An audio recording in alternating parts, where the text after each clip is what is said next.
We're here with Klamath County Sheriff candidate Shane Mitchell. Shane, thanks for coming in. How are you? I'm doing great today.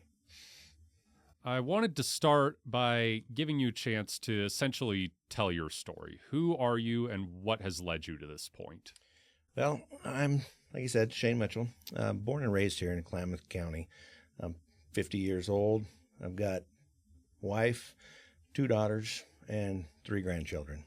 So my life's established here. I don't plan on leaving. I've been with the sheriff's office 24 years now, patrol sergeant as well. So this is my career. This is what I love to do.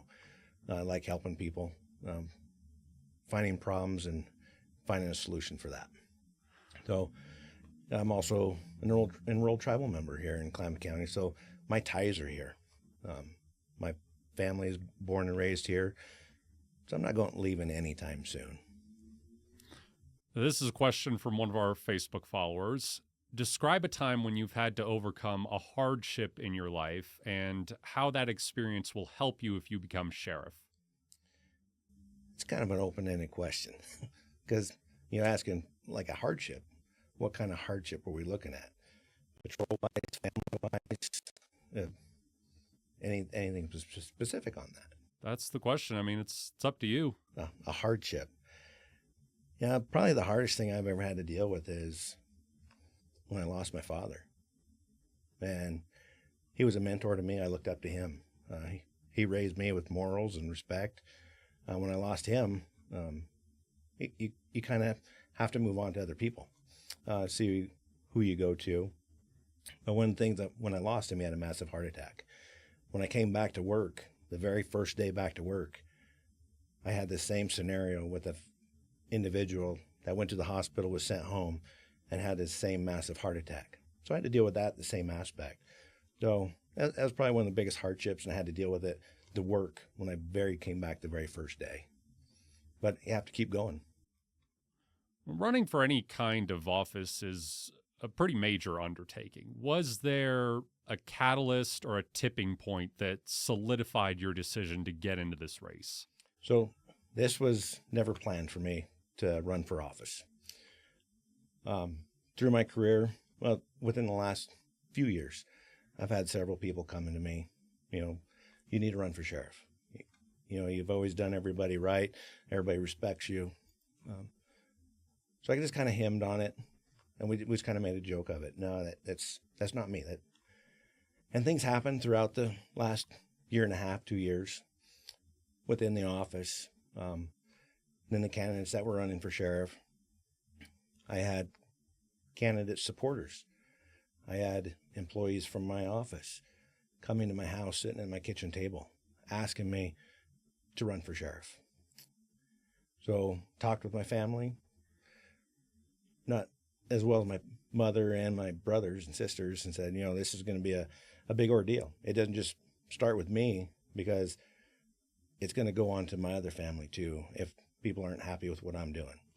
So I threw it out to them, and they said, do it. It's a calling. You're being requested. Run for it. So that's how I got into it. Now, you mentioned last couple of years. That's something that I'm sure is on a lot of people's minds with this position is the ethics issues that have been surrounding the department. Describe your personal ethics and how you think the public should hold you accountable to them. Well, I think everybody should be held accountable at all levels. If I screw up, if I'm, even my deputies, if I'm a sergeant, if they see me screwing up or doing something wrong, they need to bring that to my attention. Ask me why I did what I did so we can talk it out. But if I go beyond that point, they need to go be above me, to my lieutenant, to the sheriff. So how I see ethics, you've got to do the right thing. Everybody has morals and beliefs of what they believe in. But as long as you're doing everything correctly by procedure and policy, they can't fall back on you for that. What specific measures would you take to fight corruption as a sheriff?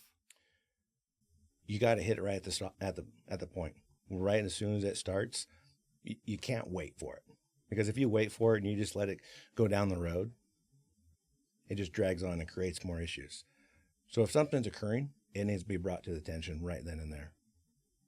Now, obviously, the relationship between the sheriff's office and the Board of County Commissioners has not been great as a result of these ethics issues. Knowing that, how have you prepared to work with them, knowing that it may take some time to gain their trust? It's going to take a lot. One commissioner's out. We're going to be receiving one more. So we got to build that relationships within the community. We're going through a situation right now with the contract. I'm already seeing it, and I'm not even in that position. I'm just a patrol sergeant liaison going to these meetings with the commissioners and seeing what is being said in there and what's being denied. We got to build the trust with the community, let alone stakeholders and community members. From your perspective, how has everything that's unfolded over the past year affected morale inside the sheriff's department? We got a good group of guys and gals within our department. The publicity stuff, I don't like drama. Social media, I'm not a social media person. But when it hits the social media, it comes to our office. It does hit the groups of guys and gals because it makes us look bad when it's going out everywhere. But the morale of the deputies, they're working amongst each other. They're having fun. Trying to build that camaraderie back with them is what needs to be instilled in them again. But overall, within the department, there's not that big blowout like everybody thinks there is. How do you think you go about rebuilding that camaraderie, though? But you got to change the culture. Bring them back into play. I'm a trainer for every aspect of our job duties. We got to bring in more guys, which I'm already working on, making more trainers, making them become part of the department and have decision-making opportunities, like defensive tactics, range instructor. Bring them in, make them a part of it, instead of just isolating them away, only certain people having that say. If you have a complaint, come with a solution. What are your day one priorities? When you take office, what are the first things that you're going to try to get done? Well, we got to build the current deputy retention and recruitment. Right now, we are 15 positions short, 8 on patrol, 7 in corrections. We have 2 in background for each one. So that we got to bring that back up. We got to get our people wanting to come to Klamath County. We have a lot of things here in Klamath County to do. You got waterways, you got hunting, hiking, all the scenic stuff.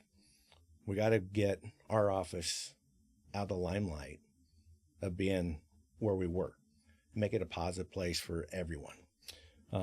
Building stronger relationships with the community members and stakeholders. That's going to be a big one to do because we got to change that perception in everybody's eyes, what was there and what is going to be now. Accountability at all levels, focus on community needs and concerns. I've done forums all throughout Klamath County and all the little cities out in the outlying areas, even local. And I hear the gripes. I'm already working on that at a sergeant level, trying to fix that and already implementing that. So that's going to be a big thing that I want to work on. Talking about recruitment and retention, are there any specific measures you think will really help there? A lot of our people have left because of money. We will never be able to compete money-wise with the city police or OSP. It's probably about a $10,000 to $15,000 increase each place. So county office deputies making 50-some thousand a year. You go to city police, they're making $15,000 more. You go to OSP, they're making $15,000 more above a city officer. But if you enjoy what you're doing and you have a happy working environment, I don't see people leaving. We have more aspects of a job at the sheriff's office than city or OSP can even provide. So, you talk about money, funding specifically. How do you feel about the amount of funds currently budgeted for the sheriff's office and the county jail? It's tight. We have about a $15 million general fund to support our office and the jail, both of them. We go back to the commissioners. We've got to work with the commissioners to find different avenues and sources for money. There's grants out there. You don't want to do the policing grant because you get that money for 3 or 5 years, and you got to establish that money after that. You don't want to do that. You've got to look at other avenues to bring in money to make that sustainable and keep people at the department. One Facebook follower specifically wanted to know if you had a plan to get more money that didn't involve asking for tax increases. Do you think it's possible to do that without tax increases? There's grants out there, but like I said, it falls back on the commissioners. The commissioners are the stakeholder for the money.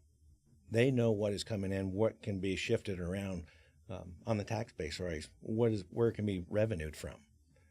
The commissioner's got to be there for the people as well, just like law enforcement.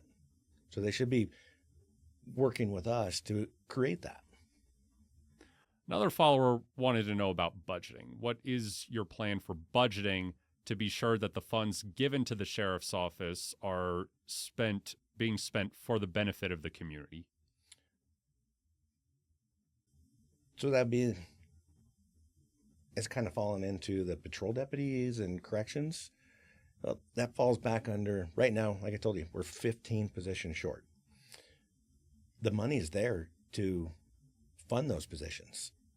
But right now, we are lacking in people that want to do the job. Or we have people that apply for the job that fail in the written test or the physical test or get into the background. We tested over a month ago. We got 0 out of that candidacy pocket. We're testing again on the 24th and having interviews on the 25th. Hopefully we can get candidates out of there for the pool to bring back to us. So if we can get fully sustained, full positions, that's going to provide more law enforcement out in the outlining areas, response to calls. Right now we're running minimal staff, and it's hurting us right now. But the people that we have there, they're working hard, and they're wanting to do the job, and they're waiting for that to come back again, full bodies. Yeah, that was an issue that multiple people actually brought up. We did have someone ask specifically if you intend to put a substation in Sprague River. What would your answer to that be? So, substation in Sprague River is kind of hard right now. Our just patrol deputies alone, our average years of experience is 3 years. A deputy does not feel comfortable on the job for 5 years. So if I put a deputy out there with 2 years, he's out on his own. He's just like in the whim. You don't see him very often. You're putting a lot of liability onto that deputy. And then finding that right person for that resident position. Yes, I was a resident deputy in North County for almost 1.5 years. So I know what is needed in a resident deputy, and we do need resident deputies. We just currently lost our resident deputy in Gilcrest area. He retired. So I'm having to shuttle people. If we're 4 deputies on a shift or 5, 1 deputy goes north, 1 deputy goes east. Visibility is the biggest thing, trying to deter crime. So getting a resident deputy is fantastic. That's a goal that needs to be brought and accomplished. But finding that right person and finding a deputy that wants to move out in that area, that's going to be the chore.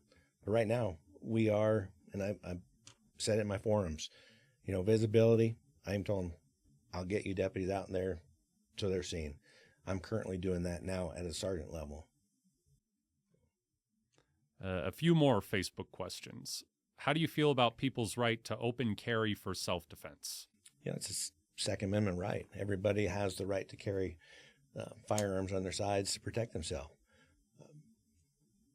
One thing I do see when people do carry out on their sides in the public, if I was a bad person and I'm looking around to do something bad, who am I going to be looking at first? I'm going to be looking at that person that has a sidearm on their side that's fully exposed. So if you're a bad person, who are you going to take out first? I'm not against them carrying that right, but just think about the visibility, what you're portraying to a bad person that's there.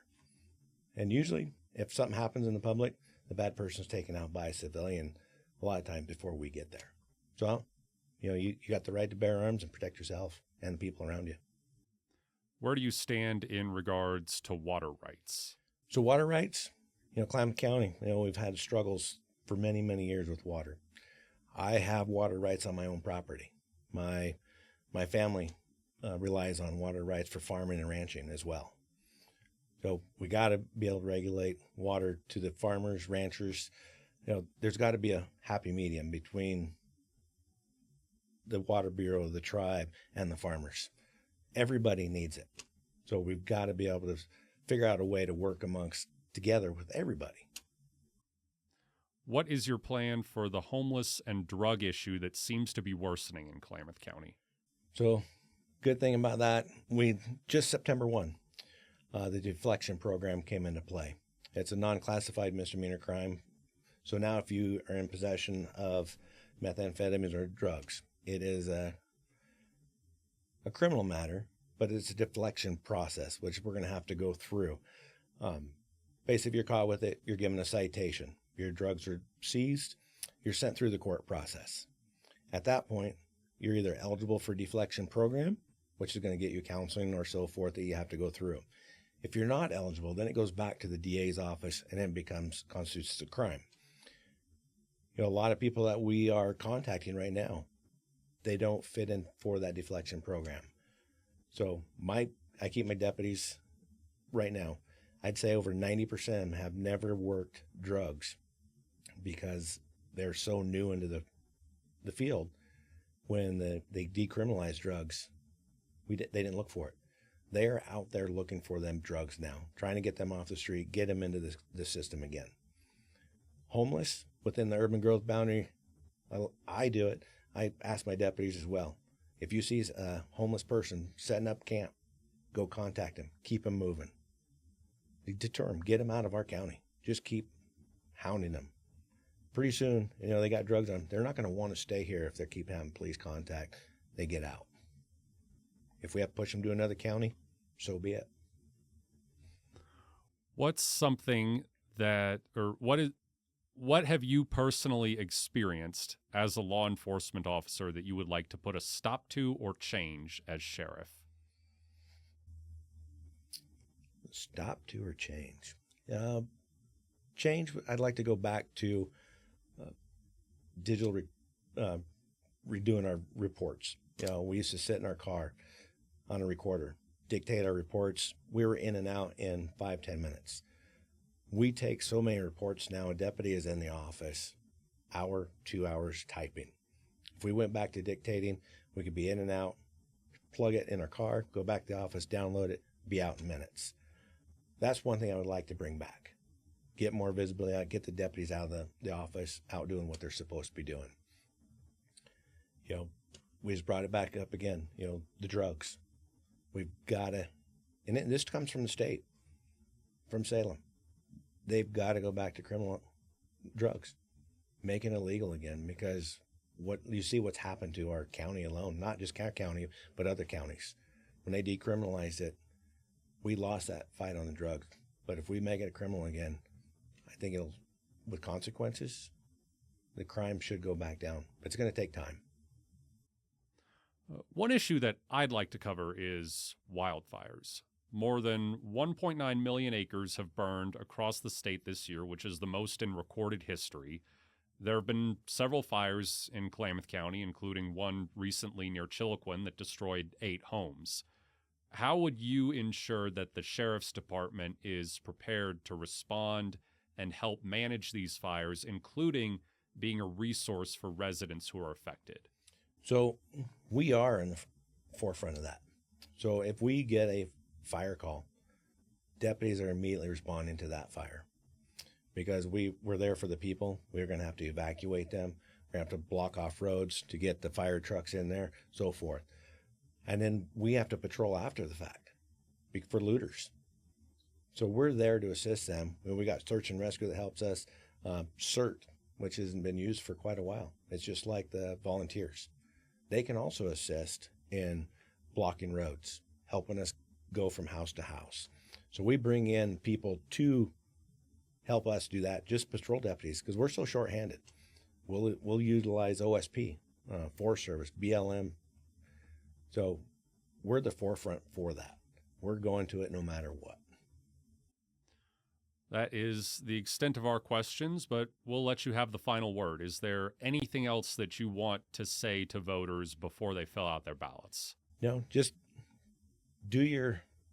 and look into us, look into myself, the other candidate, see what you like. If I don't fit, he does. That everybody has a right to vote. And right now, I'm here. I'm not leaving. And if the other candidate were happen to win over me, I'm not leaving. I love my job. So I get the best of both worlds. If I get elected, I can improve things, make a positive location where deputies want to be. If I don't, I still stay, do my job, still work with my deputies as well. I'm here for the job and the community.